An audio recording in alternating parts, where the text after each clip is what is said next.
Hi, everybody. Welcome back to another episode of Brewing Business with Brady. Are you in an industry where you're selling something that you have a whole lot of competitors selling the exact same thing that you are? What's really different between you and the other subcontractor? You're wondering, how in the world do we create an advantage for us? You have a lot of competition and you're wondering, how do we set ourselves apart? Well, in this episode, you're going to learn how. Scott Mabs, our guest today, he is the CEO of AgriVision and Homegrown Organic Farms. He's going to share his insights in regards to how to do that, but also what it's like, leading a multi-entity company. Many of our listeners are considering for the first time that they may need to open up a subsidiary or they may need to form a parent company or whatever the case is. But Scott can really give some insight into how to properly lead in that, as well as what the process has been for Scott of leading an employee-owned company, that he was a part of a transition from a family-owned business to an employee-owned company. And so he's going to give insight in regards to what does that transition look like for family businesses? What does it look like to hire a CEO and have that business continue to grow beyond the actual business owners themselves? And what is it like being a part of an employee-owned company today? And what are some of the benefits to it? And what are some of the challenges to it? So we're so excited to have Scott on today's episode. Let's dive in.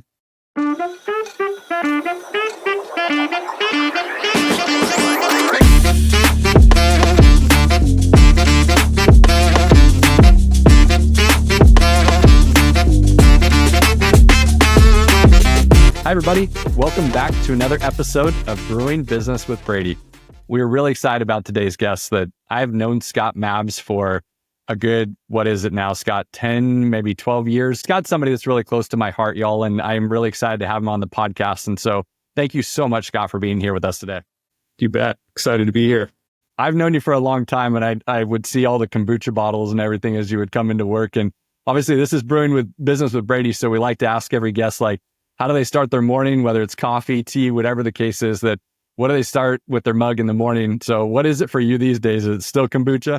No kombucha, but I probably have another one that I bet I don't know that you've had on this podcast probably, and that would be my cup of matcha in the morning. Okay. Yeah, we have not had matcha yet. Yeah, we have not had matcha yet.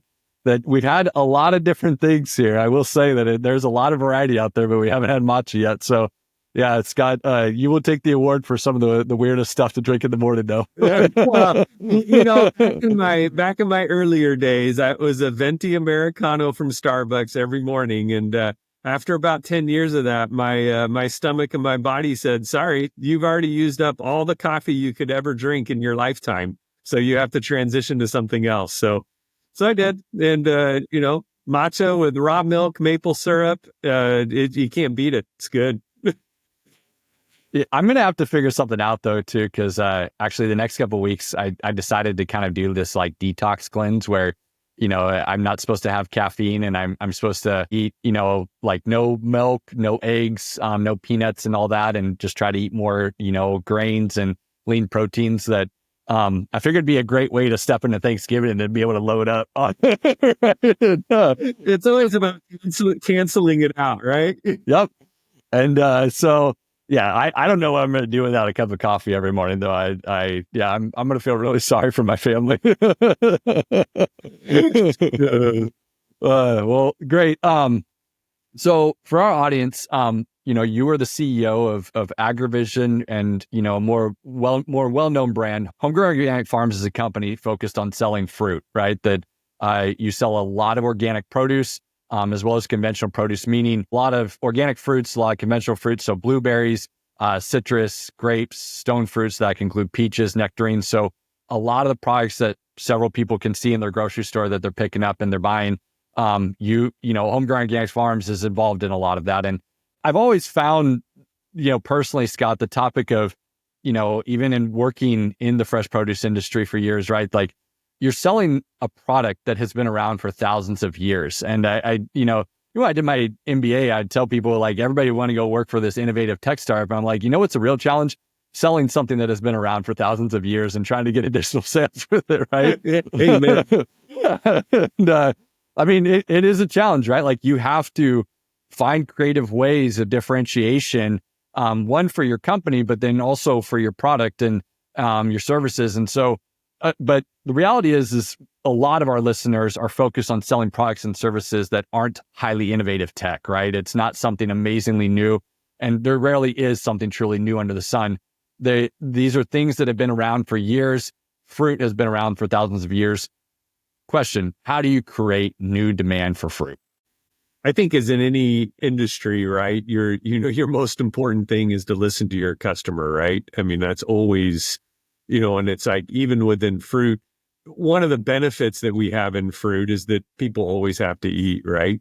And that's it does provide some protection against the ups and downs of economy and all those things that can have huge impacts on specific industries like construction or those types of things. But so we're a little bit insulated from some of those dynamics.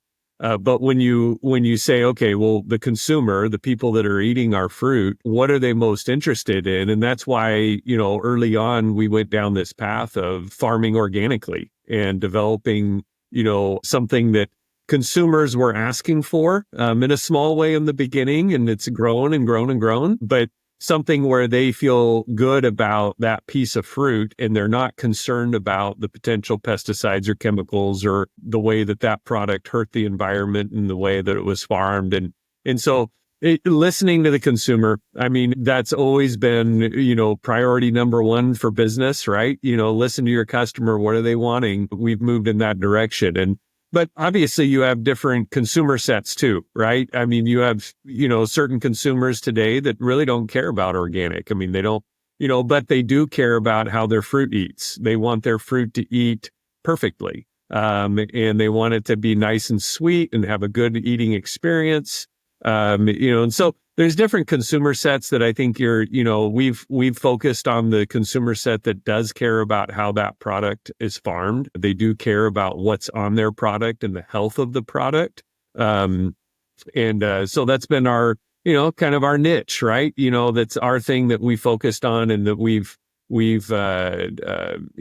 put all our eggs in that basket and said, hey, this is who we are and what we are. I couldn't help but think from a funny perspective, like you're mentioning, focus on the consumers, but I feel like, yeah, just focus on what your kids are willing to eat too, right? Like blueberries, mandarin, strawberries, like, yeah, some of the key fruits out there, right? Yeah, well, it's what's fun too is that every once in a while, even within the produce world, you have something new. We just launched a new product this year. It's a kiwi berry, and we launched a new brand that goes with it called Little Pranksters, and it's a brand new product. And I would say 98% of the people out there haven't ever had a kiwi berry, and so brand new product, and so once in a while we get an opportunity like that to do something like that, and that's a lot of fun. I mean, that's just, bringing something that has been in existence for a very long time, but never brought into the world of the American consumer. And it's exciting. It's fun.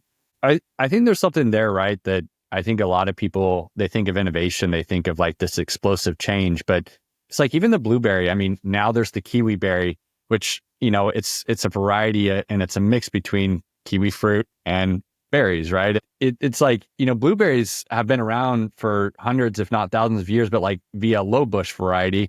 And then now we have a high bush variety now too, right? And so, I mean, there's these incremental little things that happen that you can, achieve something in terms of, the eating quality of fruit, et cetera, that you couldn't get, with something that existed, in the past. And there's always this evolution of new varieties happening. And I think that's a part of it too, is, understand what the consumers want.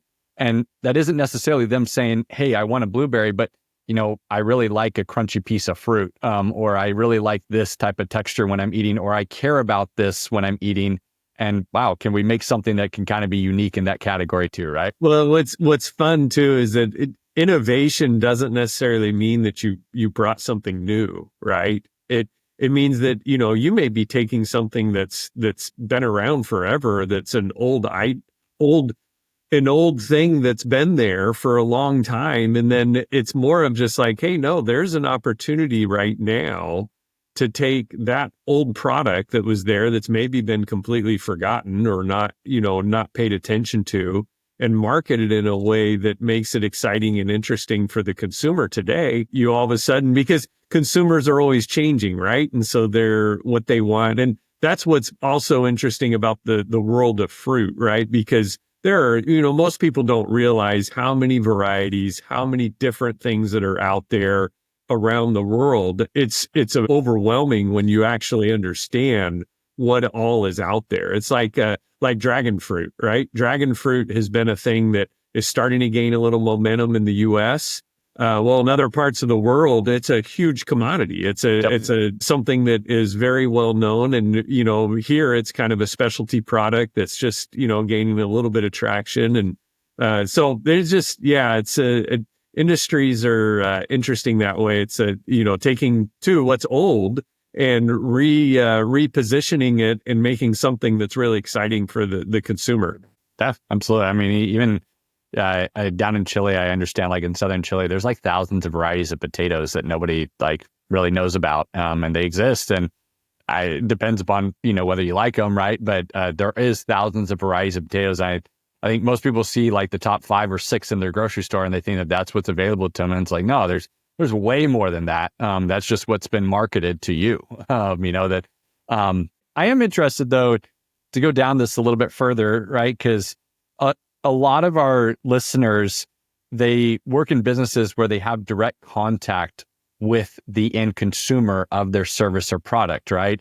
And that's not to say that you don't, but there is an intermediary usually in between it, right? You're dealing with a retailer or a wholesaler or food service company, but you're having to understand and predict, what are the buying trends of the final end consumer that's going to buy it from that grocery store shelf, right? And how do you do that? How do you get that insight?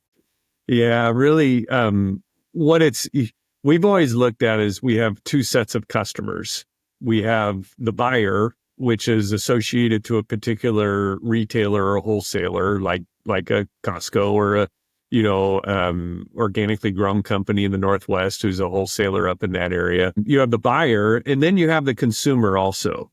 And we actually have to differentiate, who we're marketing to.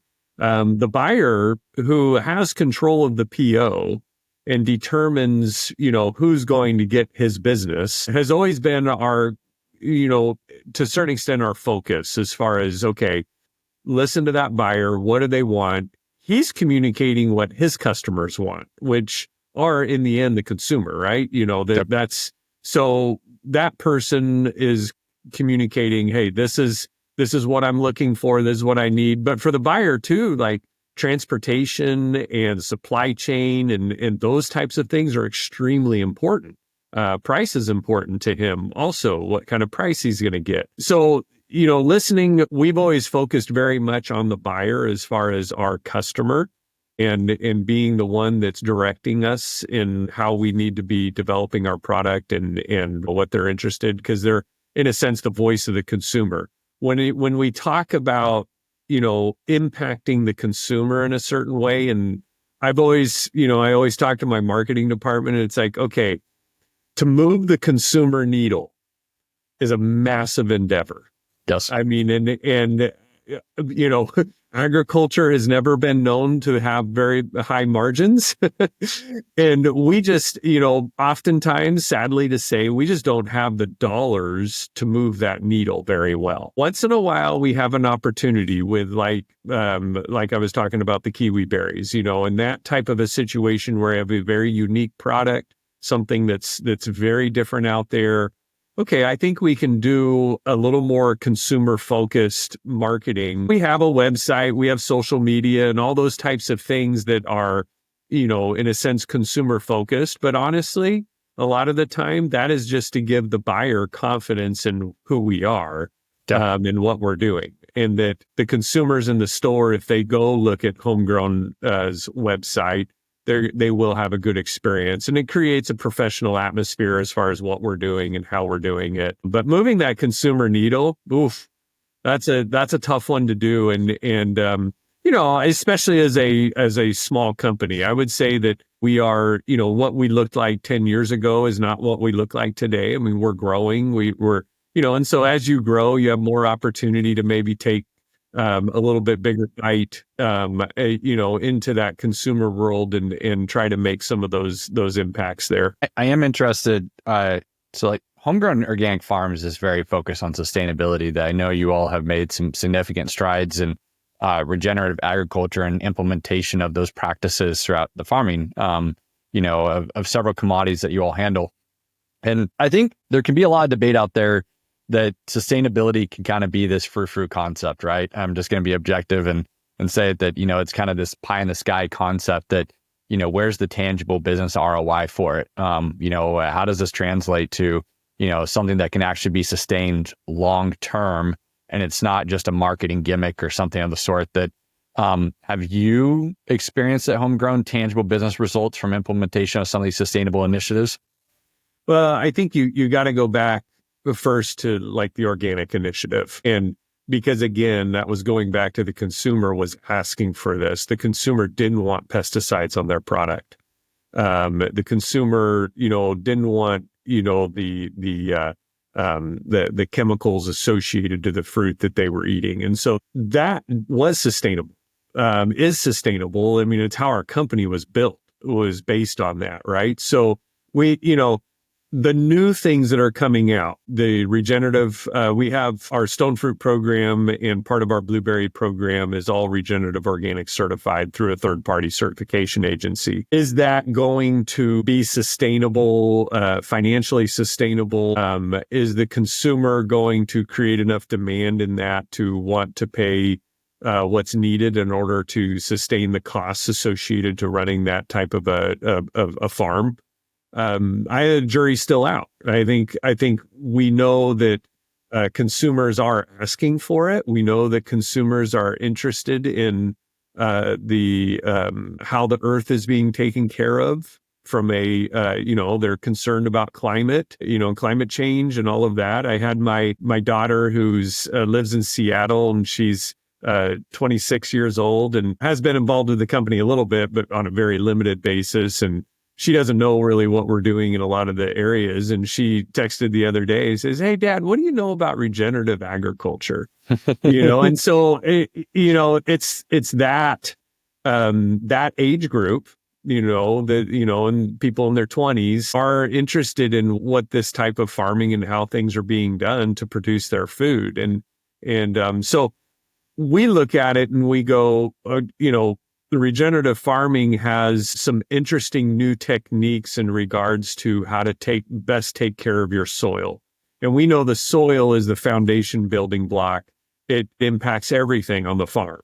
And so, is it good for us to try new techniques to develop healthier soils? You bet. Why wouldn't we want to try that, right? And be open to, in a sense, innovation at the farm, because that's really what that is. And so that's why we're walking down that path. But with that, whenever we make changes on the farm, this is the struggle, is that you make one change and you have 3 different reactions to that change that you didn't foresee. Yeah. And those 3 reactions, can you manage those properly to still have a good crop and a good fruit set? It's a dangerous game. And that's why some people don't want to walk down that path, because there's risk associated to making those changes. I agree with what you've said, that you listen to a lot of the consumer, right? You listen to what they're wanting, and that's ultimately how you grow your business. And it was interesting. We had another guest that, funny enough, him and his family were blueberry ranch managers in Florida that have instead developed, or since have developed a agricultural pump company, and they have different offshoot products. And said, "Okay, well, how did you come up with all these different things?" And he said, we just listened to our customers. They said that they were struggling with this, and we said, we can figure that one out. So, so they did it. But I've also seen instances where, say, like in Brady CFO, we worked with a business that it was a food service business, a restaurant, that they listened to their end consumer and what they were asking for, and it made them fall flat on their face. It was a bad call. And I mean, I'll provide it more tangibly that it was a restaurant business that, really they had a very small footprint where they served these to-go meals where you could eat outside, et cetera. And, but it was a very small footprint of their restaurant concept. And they kept hearing everybody with this theme of, oh yeah, but it'd be great if you could have craft beer, and it'd be great if you had more seating area inside and all this and that. And they expanded that footprint. And then they figured out we do not have enough incoming traffic to cover the cost of the lease by comparison to our just little footprint. Like, we are having the same amount of traffic come to each of these locations, whether it's a small footprint or the big footprint. And yet we have a way bigger rental, monthly lease now that we have to cover, and way more staff to make sure that the whole place is clean, utilities, et cetera. And it was killing them. And so they listened, and it was the bad call. Yeah. And so how do you differentiate between, and this is maybe a more personal question, Scott, that how do you differentiate between listening to that consumer feedback and deciding, I don't know about that one. I don't know if we're going to go down that route. Yeah, that's a great question, because it's like, what if our consumers are saying, hey, we want you to grow your crops without using any water? Yeah. Yeah. Right. Well, I get it, Yeah. but we just can't go down that path. I mean, there's not now, can we take what our consumers are saying and reposition that to where, hey, we're growing this with using 10% less water? I think, but you do, I mean, and that just comes to the knowledge base of you being in your market, in your industry, knowing at the farm level what we can and can't do. Yep. I mean, because there are, and honestly, oftentimes, I'm not making those decisions. I'm talking to our farm team and listening to them and understanding, hey, is this even possible? Can we even walk down this path? Or is this just going to create a disaster for us? Because yeah, you're right. Consumers are extremely demanding too, right? They'll ask for everything, and they have no idea what is required on the other side to make that happen. And it's a great point. You can't just make, every decision for the consumer outside of not considering the possible ramifications to your business, right? We actually recorded with somebody previous today, and his focus was on trying to create like innovation groups within companies where the idea that before you release something, go to market, like you have to fully vet it from a cost analysis perspective, but a high level cost analysis perspective, and then actually try to get some market feedback on it. And the idea, just being that start small, right? Like test a little bit of it. That if you're wanting to listen and wonder if this is a potential, like test it just a little bit, but maybe don't go all in quite yet, right? But see if you can do it in fragments. Well, I seem to remember, an experience or two that you and I had that maybe that would have been a better idea. Maybe, yeah. we definitely learned of the constraints of a marketing budget and exactly how much marketing is required to move the needle on food products or food consumption. So yes. As you well know, I mean, Homegrown had engaged in some different products that were byproduct type stuff, where we were drying fruit and doing different things with fruit and getting into a different market space and all. And that, in the end, all of that, failed. And we tried some direct to consumer, type programs, and that failed too. I think you learn so much from those experiences. That's part of the education. You just hope that your education wasn't too costly and that you're able to come out on the other side of it and still have a healthy company. So, and we did, but man, yeah, those were some 7-digit numbers that we could have back in our pocket. I am interested though, because to this point, like, you and I do have experiences of working on a lot of different projects together. And we've talked a lot about Homegrown Organic Farms as kind of the outward facing brand. But you are CEO of a parent company called AgriVision that has 7 total entities reporting into it. And there's layers there even, right? There's directly reporting entities, and then there's subsidiaries to the subsidiaries, right? And And that's been a byproduct of just being involved in different aspects of the food supply chain and having different points where understanding, hey, this is where consumer demand's going, and we have to find ways to fill it, and we're going to make an entity go do this, so we're going to make an entity go do that. But, managing 7 total entities is a lot. There's a lot of functionality going on in there. For a lot of our listeners that they could be considering opening some of their first subsidiaries for the first time, right? And how do you lead a multi-entity business successfully? Or like, what would you say are key considerations that have to be considered in it? Obviously, you always say people, right? You got to have the right people in the right seats doing the right things. And I mean, that's a given. And I don't want to spend a lot of time on that because that's just a reality of if you don't have that, it's going to fail no matter what. But I mean, what we have been able to do or what we learned was that having the right structure, we're calling like our AgriVision operating system. It's kind of like it's you have McDonald's, right? This is how you flip a burger. This is how you how long it's on the one side for whatever, right? It's the method of operating your business, creating a very simple way of doing that, not creating too much complication. And what we've been, we started out utilizing the EOS system, the entrepreneurial operating system. Then we've used, there's another system called Pinnacle that we used for a while. And it's like over the last decade of kind of working within those systems, we've pretty much pulled together what works for our company, our companies. And so every company now is on the same operating system. And it's kind of a blending of different things that we've done over the years. But landing that operating system, and some of the stuff is simple, but it's so important. Just the reality of we have our weekly leadership meetings for every company, and that leadership meeting, one for the sales company, one for the facilities, one for the farming entity. Those are crucial. And that we have the leadership team members, and we have the proper accountability charts in place. And we have, it's all the what I would call just the blocking and tackling of a business. If you're doing those things properly, then you can manage a lot. There's a lot of different things that you can do.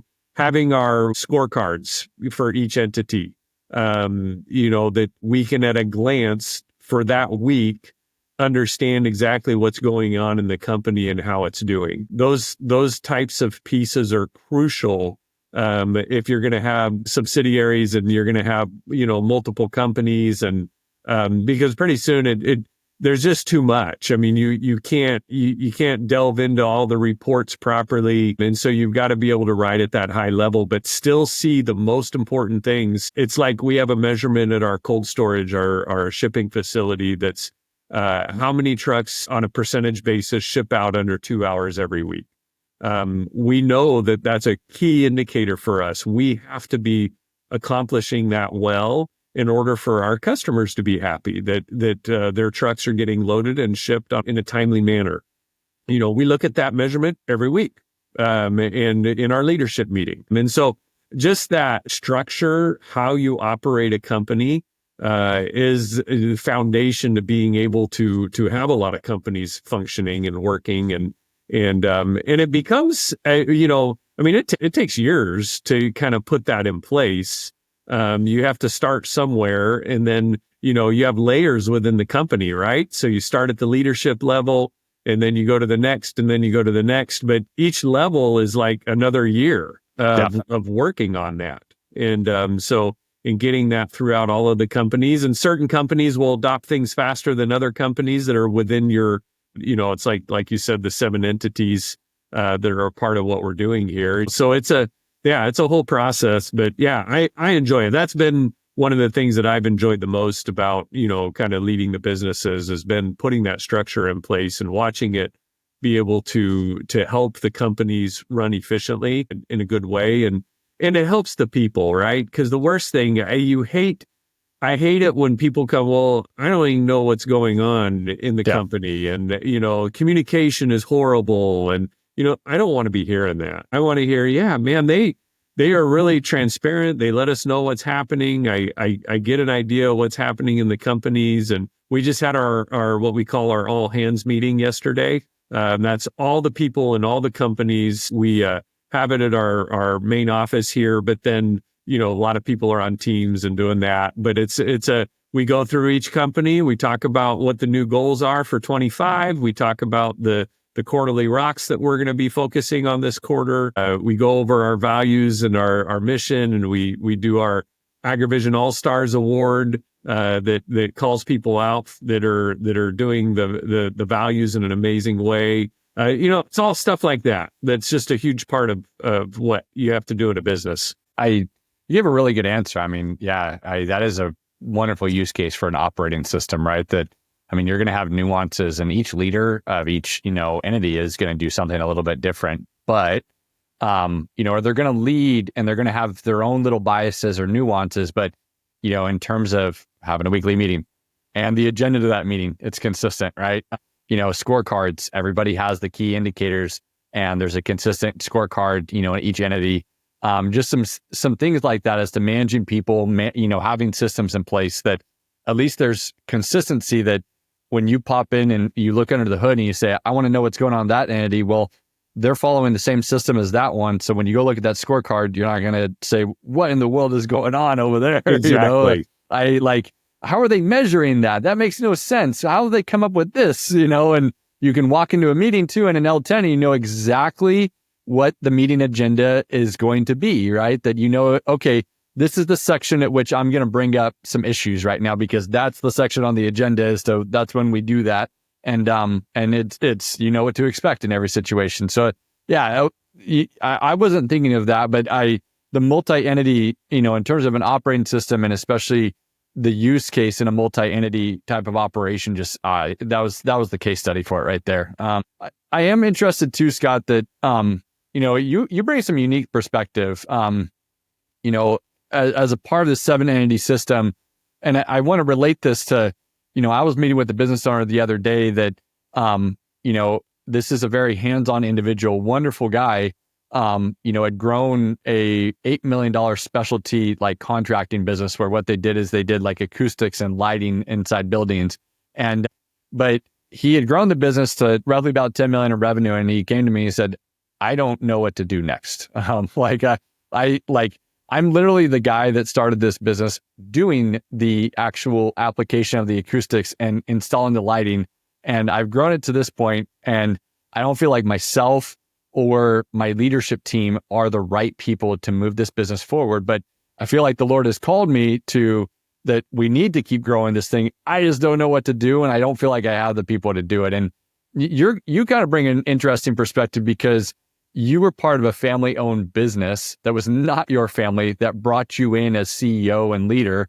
And now it is an employee-owned business, but you came in as an outsider, right? Like you came into, a family group that, did want to continue to grow, but said, we're not going to do it all by ourselves, and that we're going to have Scott lead this. And what advice can you give to those family business owners on how to manage that transition? Because some of them, they're figuring out that, I still want this business, but I'm not the one to take it to that next level. And so what would you say on the backside of this? Well, I would say that one of the things is having that business owner having the right heart in it is huge.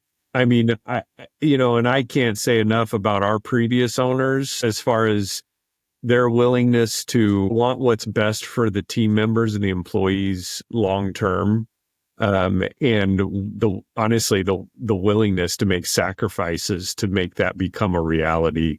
That's what it really amounts to. Our ownership could have sold out just to some investment entity and walked away with a very large check. They decided not to do that.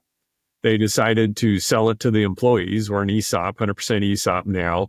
Of course, they want to get value out of what was built. Right. What was started by them, 30 years ago, but they've always allowed the betterment of the companies and the team members to kind of trump that, honestly, to for that to be the most important thing. So, I would say if you really, it gets very personal in that regard with the owners.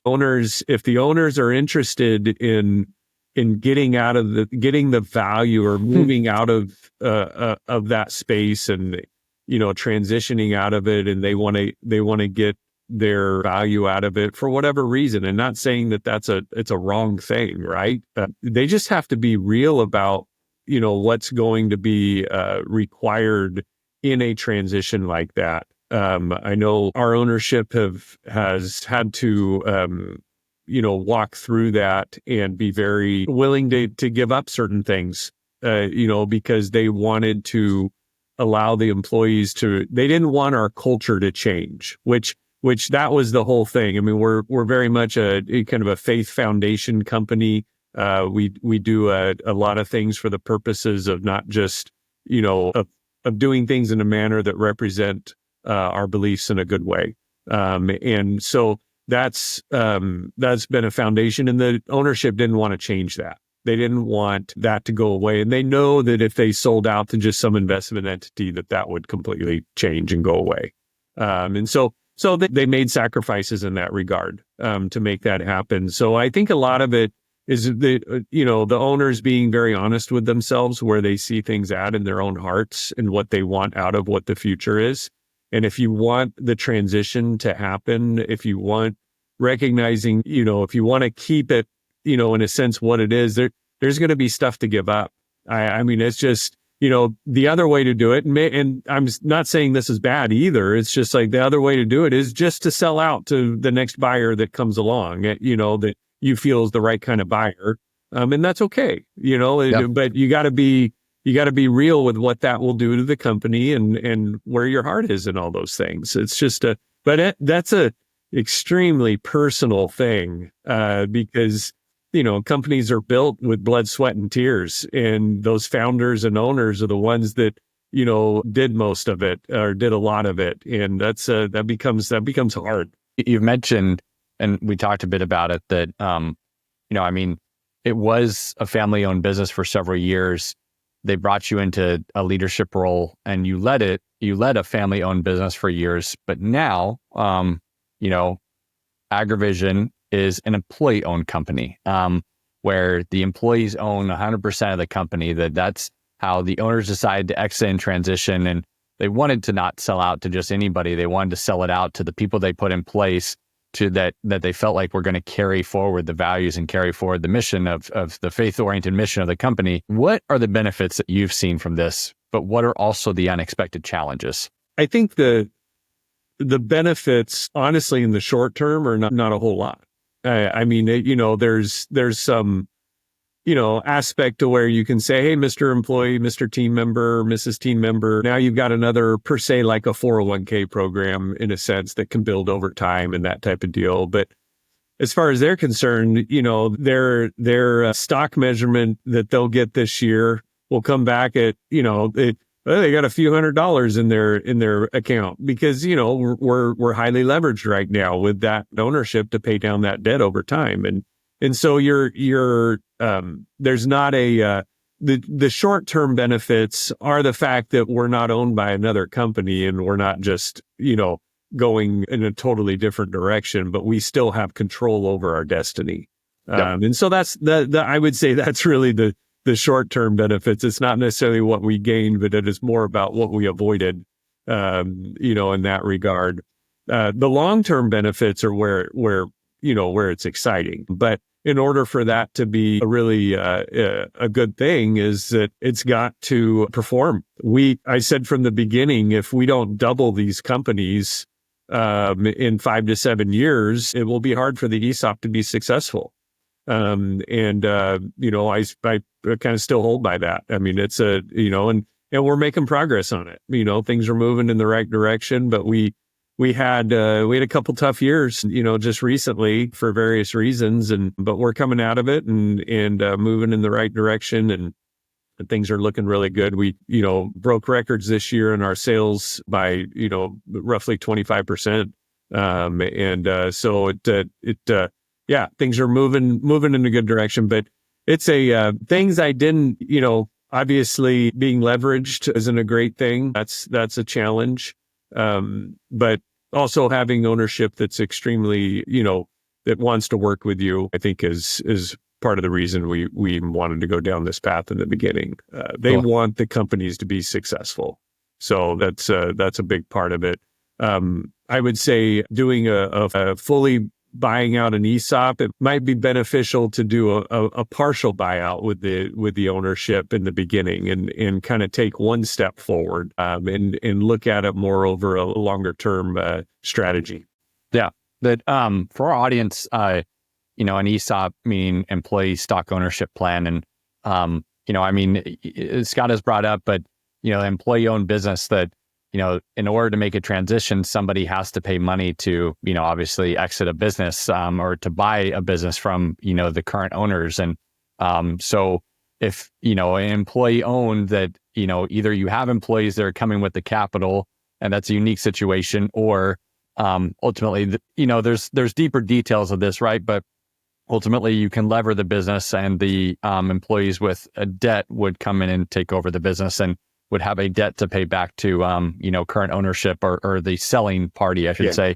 There's constraints to it. And I would agree with you that, maybe a partial, transition, that format. I just say I think it's a really interesting question because at least I keep hearing a big trend or a big theme around it, right? That this is, an obvious, exit strategy or a transition strategy. And it sounds, really wonderful. And there are many wonderful things about it, but I think it's just so important, just like anything, right? That every decision has a counter effect, right? And so you have to consider all things. And so really appreciate your input. I think if you're as an owner, if you want the money out of the business and you want to make sure that you get those dollars, an ESOP is probably maybe not the best route to go. I mean, an ESOP in a leveraged situation is you're counting on that company being successful going into the future. And so, in order to pay back the debt you have with them.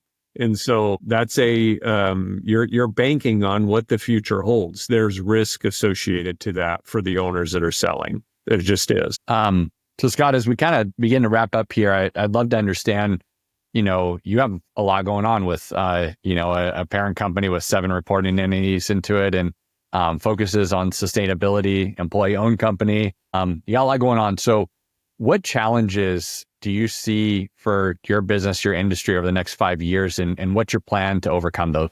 A lot of the challenges reside at the farm level. Without the farm, we don't function. I mean, there's nothing that, we farm about 8,000 acres of permanent cropland, but water, water in California is a major issue. We're continuing to diversify kind of our where we're pulling our crops from. We're bringing in more imported product. I mean, even Mexico has issues with water. It's resources, right? It's the foundational resources of what it takes to grow a crop. And so water is a huge struggle. There's a lot of things that we have a person on our staff that's just focused on that. And continuing to position ourselves. And each ranch is different that way. It's not like a broad brush paint. You can't paint it with a broad brush. It's every situation is a little bit different. So putting ourselves in the right places there for the future. I think, labor is going to get interesting here in the next 4 years. I think, what we're able to do to make sure that, we do a lot of social sustainability type of work. And that's been honestly kind of how we've trying to insulate ourselves from just trying to go find a person to do the work. It's we're here to build relationships. We're here, and that's at the people that are pruning the trees on the farm to the harvesting to, whatever. I mean, this is about, helping everyone be successful in their jobs. And that was a big vision too for the ESOP was that, it's like, we want all people that are a part of this company to benefit and to be ownership, to be a part of doing something special here. And not just for it to be about, the CEOs and the executives and all of that. That's, trying to make it to be about everyone and not this to having almost two different employee sets. We're just trying to avoid that. So yeah, great. Yeah, lots of challenges. I feel like it's what we spend every day thinking about and working on, right? I mean, it's not, water is a unique challenge to agriculture, right? But I think throughout most of this country, labor as a whole is always a consistent challenge that every business is trying to overcome, as to how to attract the right people and keep the right people, working at your company too, and not just attracting, but keeping the people too. And, and just, availability of talent as well. That is there an available workforce out there? And it's all challenges that you're facing. Water is a unique one, right? As in terms of the resource availability of it. But it's very relevant, in terms of labor and labor management for all companies out there. So, well, Scott, I really appreciate this time with you, that I know you're incredibly busy as CEO of, this of AgriVision. And so, really, really appreciate you taking the time to do this episode with us. Yeah. Tell the audience, if they're interested in learning more about Homegrown Organic Farms or any of the other companies, where can they find out more information about y'all? Yeah, hgofarms.com is the Homegrown website. AgriVisionEO.com for employee owned. AgriVisionEO.com is the kind of the umbrella company website, and then you can kind of link to our farm. Our farm company is called AgriCare, agricare.com, and so those are probably the best websites to go in and get more information and see what we're doing. Awesome. Yeah. Thank you, Scott. And for anybody that enjoyed this episode, don't forget to subscribe on your favorite platform. We're on Apple Podcasts, Spotify, YouTube. And if you're one of the first ones to comment Homegrown, you could win a Brady CFO mug, perfect for brewing up your mornings with us. And we just ask that you don't put matcha in the mug. It's all. So, had to stick that in there. So thank you, everybody. This was another great episode. Thank you, Scott. Really appreciate it. All right. Bye-bye.